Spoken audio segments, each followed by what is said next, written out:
नमस्कार, बहुत स्वागत है आपका जी पंजाब हरियाणा हिमाचल पर। मैं हूं आपके साथ ज्योति ठाकुर और शुरुआत करेंगे इस बड़ी खबर के साथ पलवल से। यह खबर जहां उत्तर प्रदेश के बांदा की युवती से गैंग रेप का मामला सामने आया है। यहां पर 25 युवकों पर गैंग रेप के आरोप लगे हैं। दरअसल युवती की पलवल निवासी एक युवक से सोशल मीडिया पर दोस्ती हुई थी। आरोप है कि लड़के ने 3 मई को शादी के लिए अपने परिवार से मिलाने के लिए लड़की को बुलाया था। इसके बाद होटल से युवती का अपहरण करके रामगढ़ के जंगलों में ले गया और अपने 25 दोस्तों के साथ युवती के साथ गैंग रेप की घिनौनी वारदात को अंजाम दिया गया। युवती की हालत बिगड़ने पर बेहोशी की हालत में दिल्ली बदरपुर बॉर्डर पर फेंक दिया गया। 12 मई को लड़की की तरफ से हसनपुर पुलिस थाना में शिकायत दर्ज करवाई गई। पुलिस ने 3 नामजद आरोपियों के साथ 25 आरोपियों के खिलाफ केस दर्ज कर लिया है। पुलिस मामले की जांच कर रही है, लेकिन अभी तक किसी भी आरोपी की गिरफ्तारी नहीं हो पाई है। पलवल से यह खबर जहां 25 युवकों पर गैंग रेप का आरोप। पलवल में यूपी की युवती के साथ गैंग रेप की इस वारदात को अंजाम दिया गया है। जानकारी के मुताबिक शादी का झांसा देकर इस युवती को पलवल बुलाया गया युवक की ओर से और उसके बाद अपने 25 साथियों के साथ मिलकर गैंग रेप की इस घिनौनी वारदात को अंजाम दिया गया।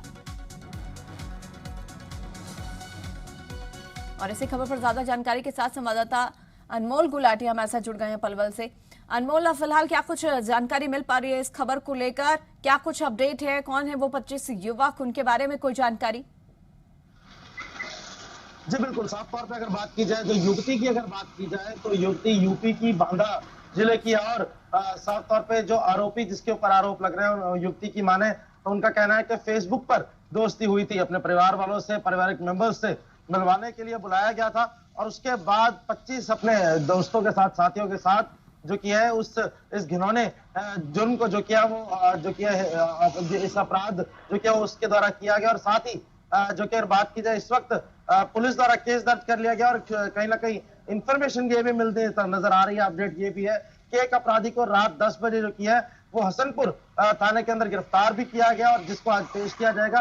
और तमाम जो आरोपी हैं उनकी तलाश इस वक्त की जा रही है। तमाम जो आरोपी हैं उनको ढूंढा जा रहा है, क्योंकि अगर बात की जाए इस पूरे मामले की तो इसमें गैंगरेप के आरोप जो किए हैं वो लगे हैं, संगीन इल्जाम जो किए हैं वो युवती द्वारा लगाए गए हैं। युवती जो किया वो बांदा जिले से की रहने वाली है और पलवल में इस आरोप को जो किया इस जो कि जुर्म को अंजाम दिया गया था। और साथ ही जितने भी तमाम आरोपी हैं वो इस वक्त फरार है। पुलिस जो है तो उनकी तलाश कर रही है, तफ्तीश कर रही है। और अपडेट इस वक्त का ये है कि कल रात देर रात 10 बजे के करीब एक आरोपी जो किया सागर नामक युवक को गिरफ्तार किया गया, जिसको आज कोर्ट में पेश किया जाएगा। और बाकी जो भी आरोपी हैं जिनका भी नाम इस FIR में है उनकी भी इस वक्त तलाश की जा रही है। अनमोल, युवती की हालत फिलहाल क्या कुछ बनी हुई है? पुलिस की ओर से क्या कुछ कहा जा रहा है? डॉक्टर्स की ओर से क्या कुछ कहा जा रहा है?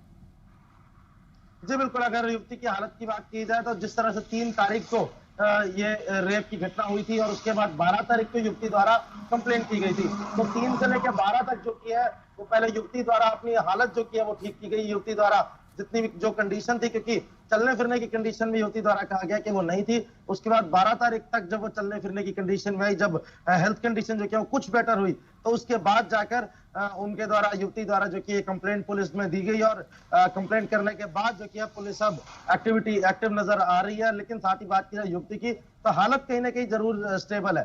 कहीं ना कहीं 3 तारीख की अगर बात की जाए तो उस टाइम क्रिटिकल कंडीशन जो किया थी, लेकिन आज की बात की जाए तो इस वक्त महिला की हालत जो किया है वो स्टेबल बताई जा रही है। लेकिन अनमोल, फिलहाल क्योंकि जिस तरीके से ये घटना देखने को मिली है, काफी घिनौनी वारदात को अंजाम दिया गया है और जो 25 आरोपी हैं, 25 आरोपी युवक हैं, उनके बारे में फिलहाल क्या जानकारी लग पाई है? हाथ कहाँ के रहने वाले हैं, कौन है, और खासतौर पर जिस युवक की ओर से इसे बुलाया गया था शादी का झांसा देकर युवती को? जी बिल्कुल, अगर बात की जाए तमाम 25 आरोपियों की तो इनके खिलाफ जो FIR दर्ज हुई है उसके अंदर उसकी इंफॉर्मेशन के अकॉर्डिंग, क्योंकि जो रेप हुआ था, जो इस घिनौनी जो वारदात हुई है ये होटल में हुई थी, तो होटल के आसपास के इलाकों से ये तमाम 25 लोग जो किए वो रहने वाले हैं। सागर नामक जो व्यक्ति है वो भी होटल के पास हसनपुर में रहने का बताया जा रहा है कि वो वहां हसनपुर में रहता था। और साथ ही जो तमाम जो आरोपी है, क्योंकि अगर जो कल रात को गिरफ्तारी के बाद आज कोर्ट में पेश किया जाएगा और जरूर पुलिस द्वारा जो किया वो रिमांड की अपनी डिमांड की जाएगी। उसके बाद पूछताछ के दौरान जो तमाम बाकी 25 आरोपी हैं उनकी जो कि तफ्तीश की जाएगी, उनको ढूंढा जाएगा और उनको भी गिरफ्तार करने की कोशिश की जाएगी, ताकि जो पूरी इंफॉर्मेशन है, पूरी इस वारदात को, पूरी इस वारदात की जो गुत्थी है उसको सुलझाया जा सके। चलिए, बहुत शुक्रिया आपका अनमोल, तमाम जानकारी के लिए, तमाम अपडेट के लिए। तो पलवल में युवती के साथ गैंग रेप की इस वारदात को अंजाम दिया गया। 25 युवकों पर आरोप है। गैंग रेप की वारदात को अंजाम दिया गया। शादी का झांसा देकर उसे पलवल बुलाया और उसके बाद उसके साथ इस घिनौनी हरकत को अंजाम दिया गया। चलिए आगे बढ़ेंगे, बात करेंगे पंजाब की, जहां के मुख्यमंत्री कैप्टन अमरिंदर सिंह ने कैबिनेट बैठक में कोरोना के हालातों की समीक्षा की है। पंजाब कैबिनेट की बैठक में कई बड़े फैसले लिए गए हैं।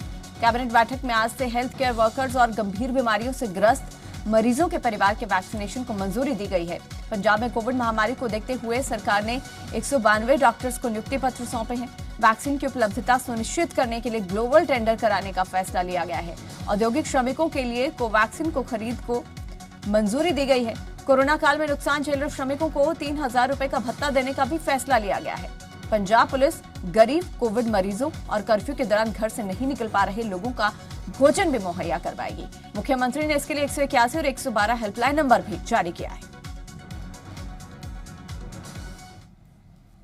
उधर शिरोमणि अकाली दल के अध्यक्ष सुखबीर सिंह बादल ने सीएम कैप्टन अमरिंदर सिंह पर निशाना साधा है। सुखबीर बादल ने कहा कि सीएम कोरोना से निपटने पर गंभीर नहीं है। कोरोना के खिलाफ लड़ाई मिलकर लड़ी जा सकती है और जीती भी जा सकती है। पंजाब में किसी को पता नहीं कि क्या करना है, अफसरों को भी पता नहीं होता कि आखिर क्या करना है। सुखबीर बादल ने नवजोत सिंह सिद्धू को भी इस दौरान निशाने पर लिया। अपने पंजाब विच मैनू सीरियसनेस नहीं दिखती इस लड़ाई नू जितन वास्ते, इस लड़ाई तो लोगों को बचाने वास्ते कोई सीरियसनेस नहीं दिख रही। उत्थे जिहड़ी फीडबैक आ रही जो लोग आ रहे हैं, मैनू लगता है जिहड़ी इनफॉर्मेशन आपां दस रहे हैं कि 8,000 केस हो रहे हैं, कि 200 की मौत हो रही है रोज़ की, वो रियलिटी नहीं है। जिस तरीके नाल मौतां हो रही हैं पर वो दसिया नहीं जा रही, लोग अपने आप ही संस्कार करते, इन्फॉर्म भी नहीं करते। बहुत खतरे की घड़ी है। इमीडिएटली कैप्टन साहब, मुख्यमंत्री जी, हर ब्लॉक विच तुहानूं घੱਟ ਤੋਂ ਘੱਟ 50 बैड का कोविड सेंटर खोलना चाहिए, लेवल 1 ਤੇ लेवल 2 का इमीडिएटली। कोई औखा नहीं है जे SGPC 4 सेंटर हफ्ते खोल सकती है। मैं बेनती करता जिन्ने डॉक्टर नर्सिज रिटायर होए हैं पिछले 5 साल या 7 साल, सारिਆਂ ਨੂੰ 1 साल वास्ते रीइंप्लॉय कर लेना चाहिए। वहीं बात करें पंजाब में कोरोना की स्थिति की, तो बीते 24 घंटे में कोरोना के 8,494 नए मामले सामने आए हैं, जबकि 24 घंटे में 184 कोरोना संक्रमित मरीजों की मौत हो गई है। वहीं 8,237 मरीज पूरी तरह से स्वस्थ भी हुए हैं। पंजाब की कोरोना रिपोर्ट आपको बता रहे हैं, 24 घंटे में कोरोना के 8,000 से ज्यादा मामले, 8,994 और 184 कोरोना संक्रमित मरीजों की मौत हो गई। वहीं बात करें हरियाणा की, तो यहां 24 घंटे में कोरोना के 12,286 नए मामले सामने आए हैं, जबकि 24 घंटे में 163 कोरोना संक्रमित मरीजों की मौत हो गई है। हरियाणा की कोरोना अपडेट आपको दे रहे हैं। 24 घंटे में 163 कोरोना संक्रमित मरीजों ने अपनी जान गंवा दी है, तो वहीं 12,286 नए मामले सामने आए। वहीं हरियाणा में कोरोना के ताजा हालातों पर सीएम का मंथन, जी हां, मुख्यमंत्री मनोहर लाल की ओर से मंथन किया गया। सभी गांव में सैनिटाइजेशन किया जा रहा है, ये कहना है मुख्यमंत्री मनोहर लाल का। और 15 मई के बाद कोरोना की पीक डाउन होगी, मुख्यमंत्री मनोहर लाल ने यह बात कही है। प्राइवेट अस्पताल और एम्बुलेंस में रेट तय किए गए हैं। 18 साल से 50 वर्ष की आयु में व्यक्ति चला जाता है तो परिवार को आर्थिक परेशानी आती है। ये खुद मुख्यमंत्री मनोहर लाल ने बात कही और कहा 15,000 से कम कमाने वाले परिवारों के लिए 2 लाख रुपए का बीमा सरकार देगी। बैंक में जाकर 31 मई से पहले एक फॉर्म भरना होगा और अभी तक लगभग 900 ऐसे परिवार हैं जो कि इस श्रेणी में आते हैं। बीपीएल धारकों को जिन्होंने अस्पताल में एडमिशन नहीं लिया, उन्हें 5,000 रुपए भी सरकार की ओर से दिए जाएंगे। कि हरियाणा के जितने भी खास करके बीपीएल के परिवार 1,80,000 रुपये तक की वार्षिक आय, 15,000 रुपये महीने की आय, ऐसे परिवारों के लिए आज एक योजना लेके आए हैं कि वो सब बैंक में जाकर के अपना एक फार्म भरें और फार्म भर करके वहाँ दे दें पहली किस्त का 330 रुपया उनके जनधन अकाउंट में जमा रहना चाहिए और आगे लगातार 50 वर्ष तक की आयु तक वो पैसा सरकार अपने पास से देगी, ताकि किसी भी कारण से, बीमारी से, कोविड से, दुर्घटना से, किसी भी कारण से व्यक्ति की मृत्यु होती है तो 2 लाख रुपए उसको तुरंत मिल जाए। अलग अलग प्रकार के रेट उनके लिए तय किए हैं। उससे ज़्यादा पैसा अगर कोई अस्पताल लेता पाया गया तो हम उनके खिलाफ कार्रवाई करेंगे, और कार्रवाई करने में उनके खिलाफ जो एक प्रकार की क्रिमिनल कार्रवाई है ये, वो तो होगी ही होगी। इनको ऑक्सीजन देना भी बंद कर देंगे और अगर आवश्यकता हमको लगी तो उसके खिलाफ डी रजिस्ट्रेशन की कार्रवाई भी हम कर सकते हैं। इसी प्रकार से हमने एम्बुलेंसेज के भी सब जगह के रेट तय कराए हैं, ताकि कोई गरीब आदमी जो इसमें पिसता है वो इसमें पिसे नहीं। हिमाचल प्रदेश में बढ़ते कोरोना के मामलों को लेकर मुख्यमंत्री जयराम ठाकुर ने भी बैठक ली है। मुख्यमंत्री ने वर्चुअली ये बैठक की और पूरी स्थिति के बारे में इस दौरान जानकारी ली। 18 से 44 साल के लोगों के वैक्सीनेशन को लेकर निर्देश जारी किए। नगर परिषद के अध्यक्ष और पार्षद भी इस बैठक में मौजूद रहे। हिमाचल प्रदेश में 17 मई से 18 से 44 वर्ष के लोगों का वैक्सीनेशन शुरू होगा और इस बारे में इस बैठक में मंथन किया गया है। 18 साल से ऊपर जो वैक्सीनेशन लोगों को लगनी है, तो उन्होंने 17 तारीख से बताया कि 17 तारीख से हम इसको शुरुआत करेंगे। तो इसमें हम ये भी सुनिश्चित करेंगे कि अलग अलग वार्डों में ये वैक्सीनेशन हो, ताकि सभी वार्ड के लोगों को 11 के 12 वार्डों में लोगों को सुविधा हम उपलब्ध करवा सकते हैं। सरकार बहुत डिले किया है सरकार ने ये काम करने के लिए। इनको ये पहले ही डिसीजन लेने चाहिए था, वैक्सीनेशन उपलब्ध करानी चाहिए थी हर किसी को, और सरकार मेरे को लग रहा है कि बहुत स्लो है। सब लोगों को वैक्सीनेशन करवानी चाहिए, क्योंकि लोगों में क्या है कि सब लोग डरते हैं, मतलब हार्मफुल इफेक्ट्स देखते हैं वैक्सीनेशन के, कि मतलब लोग बीमार पड़ रहे हैं ऐसा वैसा। तो मुझे लगता है युवा पीढ़ी को आगे जाके खुद को वैक्सीनेशन करवा लेनी चाहिए, तो मतलब काफ़ी फ़र्क पड़ेगा हमारे इस पर। सभी 18 प्लस 18 प्लस जो भी युवा है उनसे अनुरोध करेंगे जल्द से जल्द वो टीकाकरण कराएं और कोरोना की लड़ाई में वो सरकार का सहयोग करें। मैं यहाँ बैंक ऑफ इंडिया में मैनेजर हूँ। तो अभी ये जो सरकार की पहले 18 से 44 लोगों की एज ग्रुप के लिए वैक्सीनेशन लगाना, तो आई थिंक सरकार का बहुत अच्छा कदम सरकार ने लिया है, स्पेशली हम बैंकर्स वगैरह के लिए, क्योंकि हम लोग भी फ्रंट लाइन पे लगे हुए हैं। हरियाणा सरकार भले ही ग्रामीण इलाकों में लोगों के कोरोना जांच और थर्मल स्क्रीनिंग के आदेश दिए हों, लेकिन पलवल में स्वास्थ्य विभाग की लापरवाही के चलते ग्रामीण इलाके में ना तो लोगों को कोरोना जांच और थर्मल स्क्रीनिंग जैसी कोई सुविधा मिल रही है। इतना ही नहीं, स्वास्थ्य विभाग के पास वैक्सीन तो मौजूद है, लेकिन उसे लगाने के लिए स्टाफ गायब है। ग्रामीणों के कई बार चक्कर लगाने के बाद भी उनको वैक्सीन नहीं मिल पा रही। आलम यह है कि ग्रामीण सुबह आकर स्वास्थ्य केंद्र के बाहर बैठ जाते हैं और दोपहर तक व्यक्ति यहां पर वैक्सीन लगने का इंतजार करने के बाद वापस खाली हाथ घर लौट जाते हैं, जिस कारण ग्रामीण इलाकों में कोरोना के मामले बढ़ते जा रहे हैं। और ये एक गांव के हालात नहीं, पलवल के दर्जनों गांव में इसी तरह के हालात बने हुए हैं। दिक्कत ये है कि मैंने 1 तारीख टेस्ट कराया, इन्होंने पॉजिटिव रिपोर्ट बता दी, नहीं तो दवाई नहीं गोली नहीं, घर कोई पूछता 4 है हमारे घर से, कोई याद लो हमारे घर पे नहीं होने गया क्या भैया क्या नहीं है क्या नहीं है।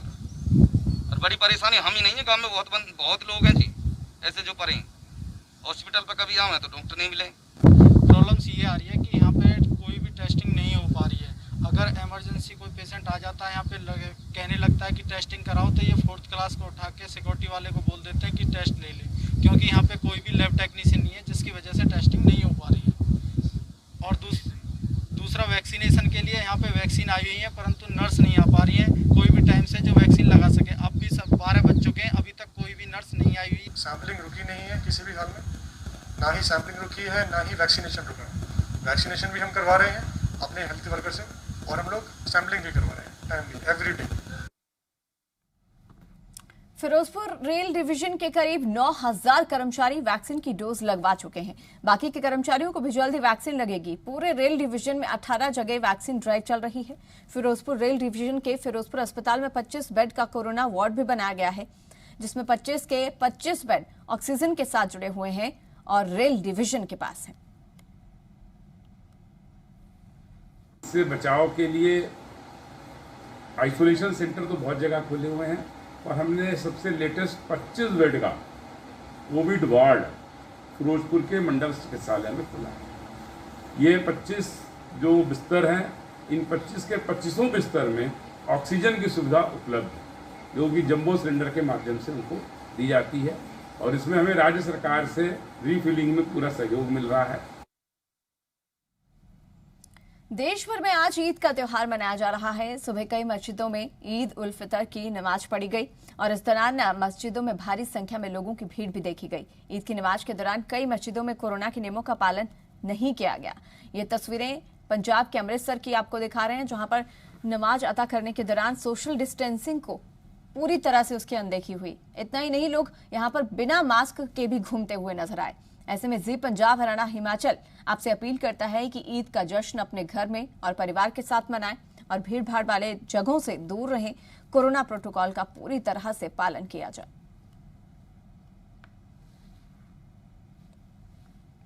पंजाब के मुख्यमंत्री कैप्टन अमरिंदर सिंह ने ट्वीट करते हुए लिखा, ईद उल फितर के शुभ अवसर पर सभी को हार्दिक शुभकामनाएं और बधाई। कोविड-19 से खुद को और अपने प्रियजनों को बचाने के लिए मैं आपसे अपने परिवार के सदस्यों के साथ घर पर इस विशेष दिन को मनाने और सभी जरूरी सावधानी बरतने का आग्रह करता हूं। तो ईद के मौके पर पंजाब के मुख्यमंत्री कैप्टन अमरिंदर सिंह की ओर से भी ट्वीट करके बधाई दी गई है।